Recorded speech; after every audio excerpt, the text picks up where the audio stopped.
संसद में मोदी को बोला भगौड़ा, संसद में मोदी को बोला गुलाम और चमचा।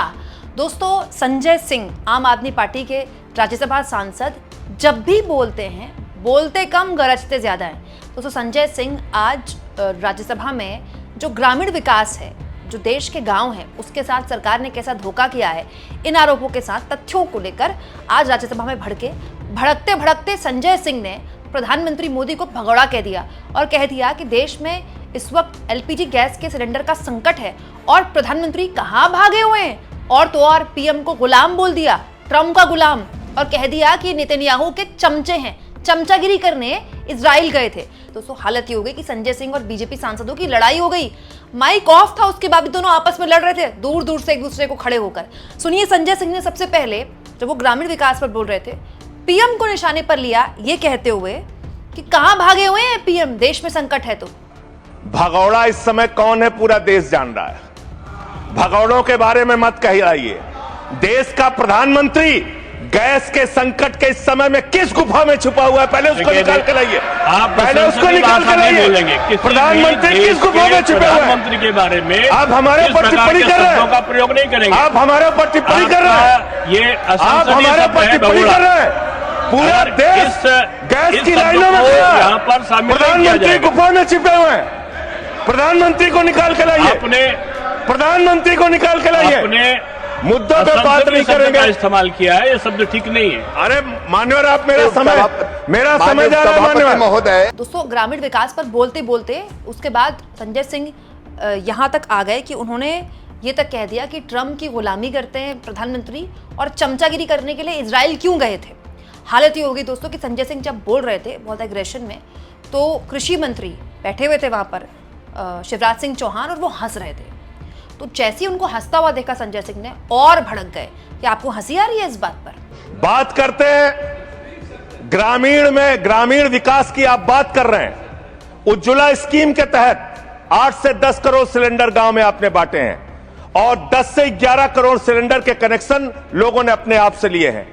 21 करोड़ सिलेंडर के कनेक्शन गांवों में हैं। मैं आपके माध्यम से इस सरकार से पूछना चाहता हूं, मध्य एशिया के अंदर जो युद्ध चल रहा है इजराइल और अमेरिका और ईरान के बीच में, आप क्यों इजराइल की चमचागिरी में खड़े हो गए, जिसके कारण से हिंदुस्तान को आज गैस का संकट भुगतना पड़ रहा है। पूरा देश लाइन में खड़ा है, गांव लाइन में खड़ा है, शहर लाइन में खड़ा है, एक एक इलाका लाइन में खड़ा है। होटल बंद हो रहे हैं मान्यवर। मोरवी के अंदर गुजरात में टाइल्स की फैक्ट्रियां बंद हो रही है मान्यवर। आपने क्या हालत की है। आप राज्यों के साथ न्याय नहीं करते, आप ग्रामीण व्यवस्था के साथ न्याय नहीं करते। आपने बनारस के अंदर 4200 एकड़ जमीन वहां के किसानों की जबरन कब्जा की। 2013 का जो अधिकरण का नियम है, वो नियम आपने लागू नहीं किया। वहां लाठियों से किसानों को पीट के प्रधानमंत्री के संसदीय क्षेत्र में जमीनें कब्जा करने का काम आपने किया। जो पंजाब पूरे देश का पीडीएस सिस्टम चलाता है, 50% भागीदारी पंजाब के किसानों की होती है। आपने पंजाब के रूरल डेवलपमेंट का 8000 करोड़ रुपए मार के बैठे हुए। आप बताइए क्यों आपने पंजाब का हिस्सा नहीं दिया, क्यों आप वहां के साथ सौतेला व्यवहार कर रहे हैं। बताइए इस देश को और पंजाब के लोगों को। वहां पर बाढ़ आई, आप भी गए थे मंत्री जी वहां पे दुख जताने के लिए। आपने वहां की भयावह परिस्थितियों को देखा था। बावजूद इसके 1600 करोड़ रुपए की मदद आपने घोषित की थी। 16 पैसे आपने पंजाब को नहीं दिए। 16 पैसे। यह आपकी दुर्भावनापूर्ण नीति है जो राज्यों को भुगतनी पड़ रही है, जो देश को भुगतनी पड़ रही है। और ग्रामीण विकास के नाम पर आपने इस देश के गांव में रहने वाली जनता को लगातार धोखा देने का काम किया है, लगातार उनको ठगने का काम किया है। चाहे वो आंगनबाड़ी की स्कीम हो, आंगनबाड़ी की कार्यकर्तियां, हर काम में उनको आप लगा देते हैं, लेकिन आप उनको पैसा देने के नाम पर आपको हंसी आएगी, हंसी आएगी, हंसी आएगी। आंगनबाड़ी की योजना गांव में ही चलती है, गांव में ही चलती है, हंसी आएगी आपको। मान्यवर, मैं अंत में एक ही बात कहना चाहता हूं। मंत्री जी ने कहा भागिएगा नहीं, मैं बिल्कुल बैठ के आपकी एक एक बात को सुनूंगा। मंत्री जी, ध्यान से सुनूंगा। जितनी बात मैंने कही है उसका पूरा जवाब दीजिएगा, और अगर आप जवाब नहीं दे पाएंगे तो मुझे भी उस वक्त बोलने का अवसर दीजिएगा। आप ही अकेले बोलने का अधिकार रखते हैं, ऐसा नहीं होना चाहिए। और दूसरी बात मान्यवर, दूसरी बात, इस समय भगौड़ा कौन है, ट्रंप की गुलामी कौन कर रहा है, पूरा देश देख रहा है। दोस्तों ये नोकझोंक इतनी ज़बरदस्त हो गई कि संजय सिंह बैठ गए, उनका वक्त खत्म हो गया। उसके बावजूद बीजेपी के एक सांसद खड़े हुए और उन्होंने कहा कि इन्होंने जो असंसदीय भाषा बोली है ये रिकॉर्ड में नहीं होनी चाहिए। तो चेयर पर जो बैठे हुए थे उन्होंने कहा रिकॉर्ड पे नहीं जाएगी, लेकिन उन्होंने कहा कि ये जो वक्त है ये दूरभाष का मतलब इंटरनेट का वक्त है और ऐसे वक्त में यूट्यूब पे तो चला जाता है सब कुछ, तो ऐसी व्यवस्था होनी चाहिए कि वहां भी ना जाए। जिसके बाद संजय सिंह खड़े हो गए और नाराज हो गए। उन्होंने कहा कि आप सारी व्यवस्था कर लीजिए कि विपक्ष की आवाज जाए ही ना।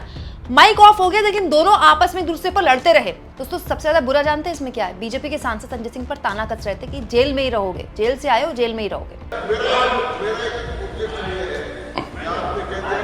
नहीं आएगा, लेकिन आजकल जो व्यवस्था है वो दूर संचार के माध्यम से चली जाती है, इसलिए ये भी व्यवस्था होनी चाहिए कि जिसको रिकॉर्ड में नहीं लिया है वो बाहर भी नहीं जाएगा। अब आपने किस चीज को कहा? जिस चीज को सारी व्यवस्था कराइए, जेल के शिक्षों में रहोगे और रहे और रहोगे। नहीं बोल सकते, आप सीधे बात नहीं करेंगे माननीय सदस्य, आप सीधे बात नहीं करेंगे, आप सीधे बात नहीं करेंगे। आप पीठ को संबोधित करिए, आप पीठ को संबोधित करिए। ये आमने सामने बहस का मुद्दा नहीं है। आप संसद में हैं माननीय संजय सिंह, माननीय सदस्य, आप पीठ को संबोधित करिए। आप इस तरह से बात नहीं कर सकते। दोस्तों हमारे देश में तो जेल जाना एक बहुत सामान्य बात है और भ्रष्टाचार के मामलों में तो कैसे कैसे लोग गए हैं जेल। यहाँ मैं आपको बता दूं, संजय सिंह जो हैं दोस्तों, उन पर जो आरोप लगे थे उन पर उनको बरी कर दिया गया है। कोर्ट ने उनको बरी कर दिया है, न केवल बरी किया है बल्कि उस पूरे मामले में जबरदस्त तरीके से सीबीआई को फटकार लगाई है। तो बीजेपी के सांसद क्या ये भूल गए? हालांकि संजय सिंह जब भी संसद में बोलते हैं दोस्तों बहुत एग्रेशन से बोलते हैं, आज भी वो यही एग्रेशन अख्तियार किए हुए थे, इसीलिए शायद बीजेपी के लोगों को अच्छा नहीं लगा। मान्यवर, मैं अदम गोंडवी जी की चंद लाइनों से अपनी बात शुरू करना चाहता हूं कि तुम्हारी फाइलों में गांव का मौसम गुलाबी है, तुम्हारी फाइलों में गांव का मौसम गुलाबी है, मगर ये आंकड़े झूठे हैं, ये दावा किताबी है। सर, भारत की सरकार ने जब विकसित भारत की कल्पना की है तो उस कल्पना के तहत गांव को कहां रखा है आपके माध्यम से ये देश को मालूम होना चाहिए। हमारे टोटल बजट का भारत सरकार ने जो पूरा बजट 2026 और 27 के लिए प्रस्तुत किया मान्यवर, उसका मात्र 3.6% बजट ग्रामीण विकास के लिए रखा है। यह स्पष्ट करता है सरकार की मंशा को, यह बताता है कि ग्रामीण विकास के लिए आपकी सोच क्या है, ग्रामीण व्यवस्था को आप कैसे संचालित करना चाहते हैं, कितना विकास वहां पर करना चाहते हैं। मान्यवर, बहुत सारी योजनाएं गांव के विकास के लिए चलाने का दावा सरकार की ओर से किया जाता है। उसमें से एक प्रमुख योजना है जिसका ढिंढोरा भारत की सरकार बार बार पीटती है, जल जीवन मिशन, जल जीवन मिशन, हर घर जल की योजना, हर घर जल की योजना। वो जल जीवन मिशन क्या है मान्यवर, जिसके ऊपर आप लाखों करोड़ रुपए अब तक खर्च कर चुके हैं। गांव गांव में पाइप से पानी पहुंचाने के नाम पे लोगों से आप पैसा लेंगे, वहां की जनता को मीटर लगा के पैसे की वसूली करेंगे, जो व्यवस्था पहले नहीं थी। उसके बाद आपने गांव गांव में सड़कों की खुदाई कर दी। जो ग्रामीण व्यवस्था के अंदर जिला पंचायत से सड़क बनी थी, ग्राम सभा से सड़क बनी थी, जो गांव के विकास के लिए पैसा लगा था, उसको जल जीवन मिशन के तहत सड़कें खोद के, गांव के रास्ते खोद के उसको बर्बाद करने का काम किया गया। तो जल जीवन मिशन जन जीवन को अस्त व्यस्त कर रहा है। एक तो ये उस मिशन की खासियत है जो सरकार को सोचना और जानना चाहिए। दूसरी बात मान्यवर, मेरा तो कहना छोड़ दीजिए, भारतीय जनता पार्टी के एक विधायक है ब्रजेश राजपूत जी, उन्होंने उत्तर प्रदेश के सरकार के मंत्री का घेराव किया। मान्यवर, अरे मान्यवर, देश का सबसे बड़ा राज्य है, उसी राज्य से आप भी आते हैं, हम भी आते हैं, उसी राज्य से आप भी आते हैं, हम भी आते हैं। तो अगर एक भ्रष्टाचार के मामले में कोई जानकारी आपके माध्यम से मैं दे रहा हूं तो जानना चाहिए मान्यवर आपको। मान्यवर, रूरल डेवलपमेंट के नाम पे इस जल जीवन मिशन में गांव गांव में टंकियां बनाई गई। उन पानी की टंकियों की हालत जाकर देखिए। वो पानी की टंकियां उद्घाटन से पहले उजड़ जाती हैं, उद्घाटन से पहले उखड़ जाती हैं, टूट जाती हैं, गिर जाती हैं। 5-5, 10-10 करोड़ की टंकियां, पाइपलाइन जो है वो टूट जाती है।